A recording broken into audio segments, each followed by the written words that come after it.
Important है। ठीक है, चलिए आइए, ये बहुत ज्यादा जरूरी सवाल है। जरूरी सवाल यूं है क्योंकि भारत ने हाल ही के अंदर यूनाइटेड नेशंस को संबोधित किया है। यूनाइटेड नेशंस की जो 76th मीटिंग थी उसमें प्रधानमंत्री जी उपस्थित थे। तो प्रधानमंत्री ने कौन कौन से विषयों पर क्या क्या बोला, अब उन्हीं की बातों को हम लोग एक बार चलते हुए चल रहे हैं। इंपॉर्टेंट है, अंतरराष्ट्रीय रूप से महत्वपूर्ण अगर मुद्दों की बात की जाए तो यूनाइटेड नेशंस की 76वीं बैठक में भारत के प्रधानमंत्री का बोलना दुनिया के लिए भी महत्वपूर्ण है और हमारे लिए भी महत्वपूर्ण है। इसलिए कि भारत दुनिया को लेकर क्या विजन रखता है। और एक बहुत पते की बात बताता हूं, यदि आप लोग आंसर राइटिंग करें, कोई भी आंसर लिखें, तो जो लाइंस इनके द्वारा यूज की जाती हैं, अगर आप उन्हें फ्रेम करके लिखा आए, यदि आप उन लाइंस को यूज कर लें तो आप समझ के चलिए कि आप एक बहुत बढ़िया नंबर पाने वाले हैं। रीजन क्या होता है, हम लोग अपनी मर्जी से लाइन लिखते हैं। ये लोग जो लाइन बोलते हैं ना, भारत के प्रधानमंत्री या भारत के प्रतिनिधि कई अंतरराष्ट्रीय स्तर पर जो बात बोलते हैं, वो उनकी खुद की लाइन नहीं होती है। ये बहुत अच्छे से समझ के चलिएगा। प्रधानमंत्री जो बहुत बढ़िया बढ़िया बातें वहां बोल के आए हैं, वो उनके मन से डिराइव लाइंस नहीं है। वो ऐसे नहीं है कि मन में आए और दोस्तों और मित्रों कह के शुरू हो गए, बोलना शुरू कर दी। जी नहीं, उन्हें वो पंक्तियां बोलने के लिए दी जाती हैं और उन पंक्तियों को लिखने में पूरा पूरा डिपार्टमेंट लगा होता है। बहुत सारे लोग, पूरा विदेश मंत्रालय, भारत के विभिन्न विभाग, अंतरराष्ट्रीय संबंध से संबंधित लोग, साथ में भारत के सुरक्षा सलाहकार, भारत के आंतरिक मामलात के मंत्री, ये सब मिलकर के उस भाषण को डिजाइन करवाते हैं। यानी कि इनकी एक एक पंक्ति अपने आप में आप आंसर के रूप में यूज कर सकते हैं जब भी कोई आपको अंतरराष्ट्रीय विषय पर पॉइंट लिखना हो। ठीक है, चलिए एक एक पॉइंट को हम आपके साथ साझा करते चल रहे हैं। प्रधानमंत्री ने हाल ही में 76th सेशन को संबोधित किया था और उसके दौरान इन्होंने क्या कहा, जरा ध्यान से सुनिएगा। इंडिया का role as reliable democratic global partner. तो पहला पॉइंट आप देखिए, यूनाइटेड नेशंस की स्क्रीन पर जो लाइन लिखी हुई आई है, भारत के लिए reliable democratic global partner. India अपने आप को क्या दिखाना चाहता है? इंडिया दिखाना चाहता है कि हम रिलायबल हैं, यानी हम पर विश्वास किया जा सकता है। डेमोक्रेटिक ग्लोबल पार्टनर हैं, यानी कि हम लोकतांत्रिक हैं और हम दुनिया के मित्र के रूप में साथ हैं। तो साथियों, India is the mother of all democracies. देखिए, ये जो शब्द हमने यूज किया है, ये अचानक नया हुआ, निकला हुआ नया शब्द है। आप इसे लिख लीजिएगा। इसे लिख इसलिए लीजिएगा क्योंकि अब इंडिया इस वर्ड को प्रमोट करने जा रहा है और यकीन मानिए, किसी स्टेट पीसीएस या यूपीएससी में ये केवल लिखा हुआ आ जाएगा कि एक्सप्लेन करिए। Explain mother, India is a mother of all democracies. अब आप इस बात को सोचते रहिएगा कि यार ये कैसे बोल दिया पॉइंट। देखिए, इंडिया ने अभी तक जो वर्ड यूज किया था, मैं आपको बता देता हूं, आपको मालूम होगा। ओल्डेस्ट डेमोक्रेसी के लिए इंडिया कहा करता था कि United states is a oldest democracy, है ना। सबसे पुराना लोकतांत्रिक देश कौन है? तो अमेरिका है। और लार्जेस्ट डेमोक्रेसी इंडिया के लिए यूज किया जाता था। लार्जेस्ट डेमोक्रेसी यानी कि दुनिया का सबसे पुराना लोकतंत्र, सॉरी सबसे बड़ा लोकतंत्र इंडिया है। इंडिया ने एक नया वर्ड कॉइन कर दिया है अब, मदर ऑफ ऑल डेमोक्रेसीज, यानी सारे की सारे लोकतांत्रिक देशों की जननी भारत है। बहुत बहुत बारीक मायने हैं, बहुत बारीक मायने हैं। इसका मतलब यह है कि इंडिया अब अपने आप को रिप्रेजेंट केवल ब्रिटिश काल से नहीं करवाना चाहता, एंशिएंट इंडिया से करवाना चाहता है, मौर्यंस के, गुप्तास के काल से कराना चाहता है। यानी उस समय पर किस प्रकार से लोकतांत्रिक व्यवस्थाएं हुआ करती थी, क्योंकि प्रधानमंत्री ने अपने संवाद में चाणक्य का नाम यूज किया था। कहने का अर्थ समझिए साथियों, यहां पर यह शब्द अपने आप में भारत की डिप्लोमेसी के अंदर एक नई एंट्री है। अब आपको ये समझना होगा और एक प्रॉपर आंसर कॉइन करना होगा। खुद के लिए तैयार करिए, क्योंकि प्रॉपर मेंस टाइप का एक आंसर बनता है। भारत डेमोक्रेसी की जननी कैसे है? जहां अभी तक हम यूएस को बोलते आए थे ओल्डेस्ट डेमोक्रेसी, अब ये जननी कैसे बन गई? इस पर एक आंसर राइट अप लिखिए, तैयार करिए कि कहां कहां पर भारत के इतिहास में मिलते हैं प्रमाण कि भारत लोकतांत्रिक था। ठीक है, लोकतांत्रिक का मतलब होता है जहां जनता से पूछा जाता था, जनता के अनुसार काम किया जाता था, जनता को नियम के साथ शासन करना होता था, राजा के ऊपर राजकार्य का वाद्य होता था। देखिए, जब एक शब्द यूज किया जाता है राम राज्य, तो राम राज्य का मतलब ये नहीं होता भगवान राम का राज्य। वास्तविकता में उसका मतलब होता है कि लाइन के अंत में खड़े हुए व्यक्ति का भी ख्याल अगर रखा जाए तो वो राम राज्य है, जिसका रामायण जैसे एपिक महाभारत उसके अंदर जानकारी मिलती है कि प्रभु ने अपने एक धोबी के द्वारा लगाए गए आक्षेप को भी ध्यान से सुना था। कहने का अर्थ यह है कि आप हर किसी का अगर ध्यान रखते हैं तो यह हमारी ऐतिहासिक और सांस्कृतिक विरासत है। और जब इंडिया बोलता है कि हम ऑल डेमोक्रेसीज की जननी है, तो ये अपने आप में कितना बड़ा मैसेज है। हम गौतम बुद्ध के देश हैं, हम महावीर स्वामी के देश हैं, हम सिखिज्म के जनक हैं। आप सोच के देखिए हम कितने प्रकार के धर्मों के ओरिजिनल पॉइंट हैं। तो ये सारी की सारी बातें इंडिया ने जैसे ही कही, इसके बहुत बड़े मायने निकलते हैं। चलिए दूसरे पॉइंट की तरफ बढ़ते हैं। आपको यहां पर एक चीज याद रखनी है कि जब बातें बोली गई तो उन बातों के अकॉर्डिंग आंसर दिया गया था कि नहीं। तो देखिए इस बार की यूनाइटेड नेशन की थीम रखी गई थी। कई बार ऐसा होता है हम लोग ये नहीं समझ पाते कि थीम का वास्तविक मतलब क्या होता है। जैसे मैंने आपसे कहा कि भाई आज एक डिबेट होने वाली है, अंकित अवस्थी जी आपको आना है उस डिबेट में और आतंकवाद पर बोलना है। मैं पहुंचता हूं और आतंकवाद के स्थान पर मैं युवाओं के रोजगार के बारे में भाषण करने लग जाऊं, या फिर मैं पड़ोसी मुल्कों में हो रही घटनाओं के बारे में बात करने लग जाऊं। ऐसी घटनाओं को या ऐसे वक्ताओं को यूनाइटेड नेशन प्रमोट नहीं करता और उन्हें पूरी तरह से गलत समझा जाता है। यह कहा जाता है कि इन्होंने मंच का दुरुपयोग किया है, ये भाषण के तथ्यों के अधीन नहीं था। इसलिए थीम डिसाइड की जाती है। इस बार की थीम क्या थी और उसी के अकॉर्डिंग सुनिएगा। भारत के भाषण को आप प्रधानमंत्री का भाषण मत समझिए, ये भाषण नहीं है, ये भारत सरकार का पूरा पूरा लेखा जोखा है, जिसमें कितने सारे विदेश मंत्रालय के लोग लगे हैं, तब जाकर के वो पॉइंट निकल के आता है। इधर देखिए यहां पर लिखा हुआ था building resilience through hope to recover from कोविड-19, यानी कि एक ऐसा माहौल वातावरण बनाया जाए जिसमें कोविड-19 से कैसे बाहर निकलना है। तो आज ना आप जब इस पॉइंट को सुने कि प्रधानमंत्री ने क्या बोला, तो उस स्थिति में आप ये भी सोचिए कि क्या इन्होंने कोविड-19 पर कोई भाषण दिया। Point number 1। Point number 2, rebuild sustainability. Sustainability का मतलब क्या होता है? सस्टेनेबिलिटी का मतलब होता है दुनिया का एक ऐसा विकास जिसमें आने वाली पीढ़ियों के लिए भी कुछ चीज बची रह जाए। सरल माध्यम से समझिए, सतत विकास किसे कहा जाता है? मान लीजिए कि आप और हम जो है संसाधनों का उपयोग कर रहे हैं, संसाधन जैसे पर्यावरण हुआ, जैसे पानी हुआ, हम इनका उपयोग कर रहे हैं। हम इनका इतना दोहन कर सकते हैं कि हमारे बाद में आने वाली पीढ़ियों के लिए शायद कुछ ना बचे। आप सोच के देखिए, हम प्रॉपर तरीके से ऑक्सीजन को कंज्यूम करें, खूब कार्बन डाइऑक्साइड निकालें, हम तो अपना जीवन जी के चले जाएंगे, लेकिन आने वाली पीढ़ियों को हम क्या देंगे? इसलिए जरूरी है सतत विकास, सस्टेनेबल डेवलपमेंट। और पूरी दुनिया किस चीज के ऊपर कार्य कर रही है? सस्टेनेबल डेवलपमेंट के लिए। तो बड़ा सवाल बनता है कि क्या भारत ने पर्यावरण के ऊपर, क्या समुद्र के ऊपर, पेड़ पौधों के ऊपर कोई कमेंट किया क्या? That is sustainable development. आपको मालूम होना चाहिए, इसी के कारण से हम सस्टेनेबल डेवलपमेंट गोल्स की बातें करते हैं। वो डेवलपमेंट गोल्स पर इंडिया ने कोई कमेंट किया क्या? आइए तीसरा point, respond to the need of planet. तब इसके यानी कि जिस जिस जिस ग्रह पर हम रह रहे हैं, जिस गोले पर रह रहे हैं, उस गोले के लिए हमारी कोई आवश्यकता है क्या? और respect the right of people and revitalize the United Nation. यानी कि यहां पर क्या क्या निकल के आया? हमने प्लेनेट की आवश्यकता के लिए कुछ बोला क्या? Respect the right of people पर हमने कुछ बोला क्या? और हमने यूनाइटेड नेशन को कैसे और पावरफुल बनाया जाए, इस पर कुछ बोला क्या? हमारे 5 बिंदु थे, इन 5 बिंदुओं पर अपना अपना स्टैंड रखना था। यानी प्रधानमंत्री का भाषण इन्हीं 5 बिंदुओं पर कहीं ना कहीं होगा।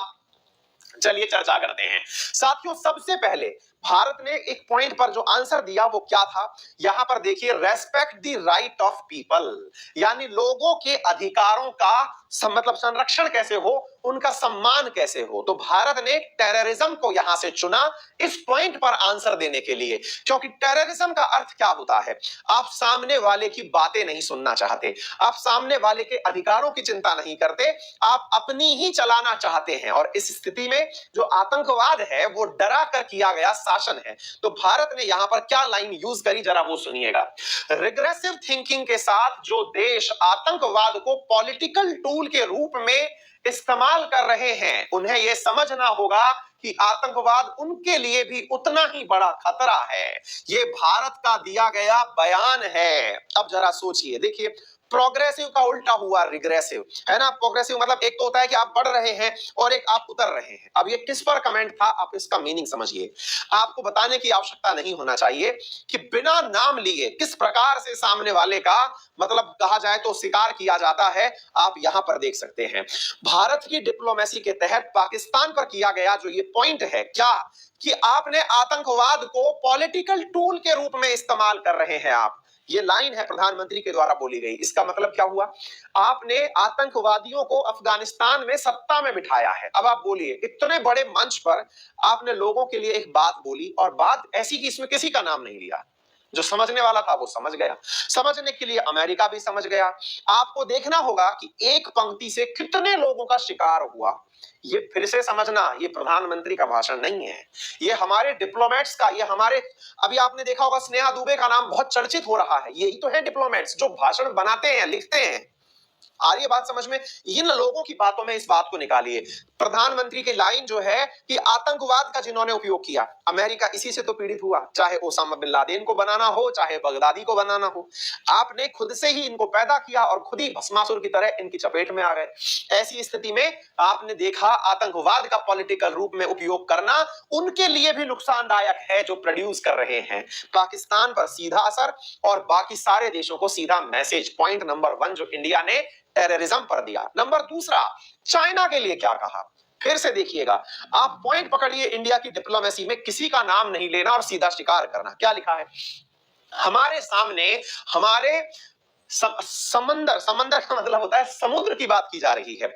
आप देखिए चाइना इन दिनों दुनिया के लिए क्यों थ्रेट बनता चला जा रहा है। दुनिया का 75% वॉल्यूम के हिसाब से होना वाला व्यापार, यानी आयतन के आधार पर अगर हम बात करें तो वो दक्षिणी चीन सागर से होकर निकलता है। तो यहां पर दक्षिणी चीन सागर पर जो चीन की रणनीति है उस पर प्रधानमंत्री ने क्या कहा, हमारे समुद्र भी हमारी साझा विरासत है। अब आइए, ये पॉइंट क्यों महत्वपूर्ण हो जाता है चाइना का, चाइना पर नहीं है असल में। आप इधर पकड़िए, ये थीम पकड़िए। थीम में क्या लिखा हुआ था, यहां पर लिखा हुआ था respect the right of people पर, तो हमने बोल दिया आतंकवाद पर। अब दूसरी तरफ हमने प्लेनेट की बात करनी थी, आपने पॉइंट नंबर 3 पकड़ा। प्लेनेट के ऊपर प्रधानमंत्री ने क्या पॉइंट मारा कि भाई जो हमारे समुद्र हैं, अरे प्लेनेट जो ग्रह हमारा बना है वो भाई जमीन से, थलमंडल से, जलमंडल से और नभमंडल से मिलकर बना है। तो पानी के लिए क्या कहा कि पानी किसी एक का नहीं हो सकता, वो साझा विरासत है, वो सबका है। तो कोई देश उसे अपना कैसे कह सकता है। हमें ध्यान रखना होगा कि ओशियन रिसोर्सेज को हम यूज करें, अब्यूज नहीं। यानी कि हम समुद्र के संसाधनों का उपयोग तो करें लेकिन उनका दुरुपयोग ना करें। दुरुपयोग मतलब ये मेरा पानी है, या फिर मैं ज्यादा तेल निकालूंगा, या फिर मैं जमीन के अंदर छेद कर दूंगा, या फिर मैं पानी के अंदर मलबा डाल करके नया आइलैंड बना लूंगा। इसके लिए समझाया गया। अब आप पूछेंगे क्या इसका कोई फर्क भी पड़ता है क्या इन भाषणों का। भैया बहुत फर्क पड़ता है। आप लोग कई बार कैसा सोचते हैं, जब पाकिस्तान भारत के लिए कहीं जाके दुनिया में कहीं बोलता है तो आपके अंदर तिलमिलाहट आती है कि नहीं आती है कि यार ये क्या है, हर मंच पे जाकर के भाव भाव भाव कर रहा है। लेकिन आप जरा सोचिए कि भारत इतने बड़े मंच पर इतने सारे देशों को एक ही बॉल पे निपटा रहा है तो उनमें कितना फर्क पड़ा होगा। पाकिस्तान की तो कहीं गिनती नहीं होती, भारत तो टॉप 5 नंबर पर जीडीपी है, इसका बोलना कितना फर्क डालता होगा। आ रही है बात समझ में। चलिए नेक्स्ट पॉइंट पर चलते हैं। इंडिया ने अब ये देखिए, अब आपने इस पॉइंट को समझना होगा कि इंडिया के ग्रोथ के लिए अगर हम थीम के हिसाब से बात करें, रिविटलाइजेशन के ऊपर बात करें, राइट ऑफ पीपल पर बात करी, प्लेनेट पर बात करी, रीबिल्ड सस्टेनेबिलिटी पर बात करी। अब इधर देखिए इंडिया के लिए जो पॉइंट हमारा वो कितना जबरदस्त था। When India grows, world grows. अब ये कितना बड़ा समावेशी विचार है। यानी कि हम जब बोलते हैं कि वसुधैव कुटुंबकम, यानी कि ये विश्व हमारा परिवार है, तो इस बात के कितने गहरे मायने हैं। हमने इस बात को यहां लाइन से प्रूव कर दिया। हमने बोला नहीं, हमने इसको उनको फील करवाया। कैसे, जब इंडिया तरक्की करता है तो दुनिया तरक्की करती है। अब आप पूछेंगे ये कैसे, क्योंकि दुनिया में हर छठा व्यक्ति भारतीय है। कोई भी छठा व्यक्ति, 5 हटाइए छठे नंबर पर आपको इंडियन मिलेगा, फिर 5 हटाइए छठे नंबर पर आपको इंडियन मिलेगा। तो जब हर छठा व्यक्ति इंडियन है तो इंडिया की ग्रोथ दुनिया की ग्रोथ क्यों नहीं हो सकती। क्या आप मेरी बात समझ पा रहे हैं? समावेशी विकास के बारे में बात की गई। क्लियर है? When India reforms world transform, India में जब तरक्की होगी दुनिया बदल जाएगी। फिर से समझिए, ये हमारे डिप्लोमेट्स के बयान हैं, इनको आपको लिख लेना चाहिए। ये फिर से आपसे पूछा जा सकता है, एक्सप्लेन या critically examine, when India grows world grows, when India reform word transform, इसके आपके लिखा हुआ आ सकता है। ऐसे राइटिंग के अंदर इन आंसर्स को प्रैक्टिस कर लीजिएगा। ये टाइटल्स बन चुके हैं, अब आपके पेपर में पूछे जाएंगे, किसी ना किसी ऐसे राइटिंग में आपसे पूछे जाएंगे, आपको इसके बारे में लिखना है। India is shining example of vibrant democracy, Bharat दुनिया के अंदर विविधता को लिए हुए, एक धधकते हुए, उछलते हुए, बढ़ते हुए एक डेमोक्रेसी का बेहतरीन उदाहरण है। भारत के एनवायरनमेंट के प्रति जवाब को आप सुनिए। The threat to climate change is looming large above us. The simplest and most successful way to mitigate climate change is to lead lifestyle that are harmony with nature. साथियों, इंडिया ने स्पष्ट रूप से क्या कहा कि लगता है कि आप लोगों को पर्यावरण का महत्व समझ में आ गया हो। इनडायरेक्टली भारत अपने उसी काल की तरफ लोगों का इशारा कर रहा है। क्यों? क्योंकि भारत वो देश रहा है जिसने पेड़ की भी पूजा करी है। भारत वो देश रहा है जो जल की भी पूजा करता है, उसे पूरी तरह सम्मानित करता है। हम कौन सा ऐसा संसाधन है, आप में से, मेरी क्लास में से भी जाने कितने लोग ऐसे होंगे जो भोजन करते समय भी हाथ जोड़कर भोजन करते होंगे कि धन्यवाद प्रभु, आज का भोजन हमें मिला। हम में से जाने कितने लोग ऐसे होंगे जो नदियों को उतनी ही पवित्रता से देखते होंगे कि हमारा जीवन सफल हुआ, इन नदियों के दर्शन हमें हो गए। हम में से जाने कितने लोग ऐसे होते होंगे जो पेड़ की महिमा को बखान में लाते होंगे। यानी हमारा प्रकृति के प्रति जो प्रेम है, उस प्रेम को यहां पर प्रधानमंत्री ने कहा, और क्या कहा कि इंडिया की जो लाइफ स्टाइल है, life style that are harmony with nature, यानी कि हमारे देश के अंदर उदाहरण है इस बात के कि लोगों ने पेड़ों की रक्षा करने के लिए चिपको आंदोलन चलाया। लोगों ने पेड़ों को बचाने के लिए उन्हें पकड़ लिया, जकड़ लिया कि नहीं, हम इन्हें छोड़ेंगे नहीं, आप अगर चाहते हैं तो हमें काट दीजिए लेकिन पेड़ों को मत काटिए। ये प्रकृति के प्रति जो लाइफ स्टाइल में इन्वॉल्वमेंट है, और यही कारण है कि भारत अपने जब विकास कार्य की बात करता है तो वन धन जैसी योजना लेके आता है। भारत जंगलों से आदिवासियों को निकाल नहीं रहा है, आदिवासियों से कह रहा है कि आप वहीं रहिए। आप में से बहुत सारे विद्यार्थी सोचते होंगे कि नॉर्थ ईस्ट की समस्या में भारत सरकार कोई सख्त कदम क्यों नहीं उठाती, उन आदिवासियों से टेबल पर बैठ के बात क्यों की जाती है। यही हमारा विचार है कि आदिवासी भारत की सांस्कृतिक विरासत है, भारत के वो लोग हैं जो कि भारत के पर्यावरण को और भारत के अंदर लगे हुए जो जंगल हैं उनको संरक्षित करने के लिए ही तो अल्टीमेटली वो लोग लड़ाई लड़ रहे हैं। तो उनके ऊपर हथियार कैसे उठा लें, इसी कारण से आपने देखा होगा कि भारत अधिकांश ट्राइबल एरियाज के साथ बैठ के बातें करता है। जब दुश्मन हमारी तरफ आंख उठाता है, जब एक आतंकवादी चला आता है तो हम उसे गोलियों से भून देते हैं, वहीं एक आदिवासी हथियार उठाता है तो भारत उसके साथ टेबल पर बैठ के बातचीत करता है, उसकी मांगों को सुनता है। रीजन, क्योंकि भारत पर्यावरण को प्राथमिकता देता है। ये वाला जो पॉइंट है ना, एनवायरनमेंट पर भारत का जो बयान है, ये कितना मायने रखता है आपको समझ में आना चाहिए। Today is also the birth anniversary of Pandit Deendayal Upadhyay. याद होना चाहिए, प्रधानमंत्री ने इनका नाम लिया है। हम क्वेश्चन नंबर 6 में लेकर के आए हैं। अब आप इसे किसी भी चीज से जोड़कर देख सकते हैं कि ये एक पॉलिटिकल एजेंडा था या भारत की किसी एक डिग्निटरी को वहां पर नाम लेकर के ताकि लोग उनके बारे में चर्चा करें, वो आप अपने हिसाब से सोचिए। मुद्दा ये है कि आपसे एकात्म मानववाद क्या है, ये पेपर में सवाल पूछा जा सकता है। आप पॉलिटिकल पार्टी के विरोधी हो सकते हैं, पेपर के विरोधी नहीं हो सकते। और पेपर करंट पर जब बनता है तो फिर दीनदयाल उपाध्याय एकात्म मानववाद क्या है, यहां पर सवाल जरूर आता है। और एक आंसर में समझ लीजिएगा, एकात्म मानववाद दीनदयाल उपाध्याय का वो कंसेप्ट जिसमें इंसान अगर वृद्धि करेगा तो दुनिया वृद्धि करेगी, ये कंसेप्ट एकात्म मानववाद है। ठीक है, तो यहां पर आपको समझना होगा। इसके बाद में साथियों, we are committed with the message expansion of self moving from the individual to the society, the nation and entire humanity. यही है एकात्म मानववाद जो कि दिया गया था दीनदयाल उपाध्याय जी के द्वारा। क्योंकि प्रधानमंत्री ने कहा कि आज 25 तारीख है, 25 सितंबर को मेरा यूएन में भाषण है और आज ही के दिन दीनदयाल उपाध्याय जी का जन्मदिन है, जिन्होंने इस दुनिया की ग्रोथ करने के लिए कंसेप्ट दिया था कि जब एक जने का ग्रोथ होगा तो पूरी दुनिया का ग्रोथ होगा। दैट इज, एक पर फोकस है पूरी दुनिया। हर व्यक्ति को आप इंडिविजुअल मानिए, आप ये मत समझिए कि हर व्यक्ति की जगह सामूहिक विकास, एक का विकास करिए सबका विकास होना शुरू हो जाएगा। हर एक का विकास करिए, दुनिया स्वतः ही ग्रोथ करने लगेगी। व्हेन इंडिया रिफॉर्म, ये पॉइंट मैं आपको सिखा चुका हूं, ये मैंने आपको सारी बातें बोल करके सुना दी हैं। Program controlling the global development and ensuring no one left behind. हाँ जी, यहां पर आप देख सकते हैं कि इंडिया ने कहा कि हमारे यहां पर टेक्नोलॉजी डेवलपमेंट के नाम पर हमने किस प्रकार से यूपीआई का, यूनिफाइड पेमेंट गेटवे का विकास किया। हमने वैक्सीनेशन ड्राइव को, देखिए साथियों, दुनिया अध्ययन करेगी इस बात का कि भारत ने कई बार, आप खुद भी बैठ करके इस बारे में विचार करिए, भारत टेक्नोलॉजी के क्षेत्र में जितना तेजी से आगे बढ़ रहा है, आप विचार करिए कि भारत की इतनी अधिक आबादी, अगर हम सही मायने में कई बार ऐसा समझते हैं कि यार वाकई में सही से गिनती हो जाए तो शायद नंबर 1 पर पॉपुलेशन में इंडिया ही हो, है ना, एक आध जने की अगर पॉपुलेशन मिस हो रही हो तो बात अलग है।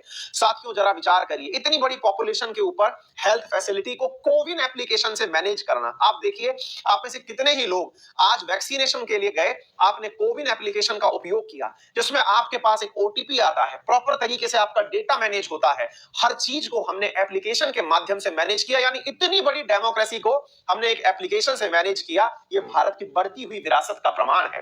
Democracy can deliver, democracy has delivered. अब इस पॉइंट को समझिए, डेमोक्रेसी, लोकतंत्र, कैसे आप इस बात को समझते हैं? अगेन, हम में से कई लोग ये समझते हैं कि भाई हमको वैक्सीन लगी तो इसके लिए धन्यवाद मोदी जी बोलना होगा।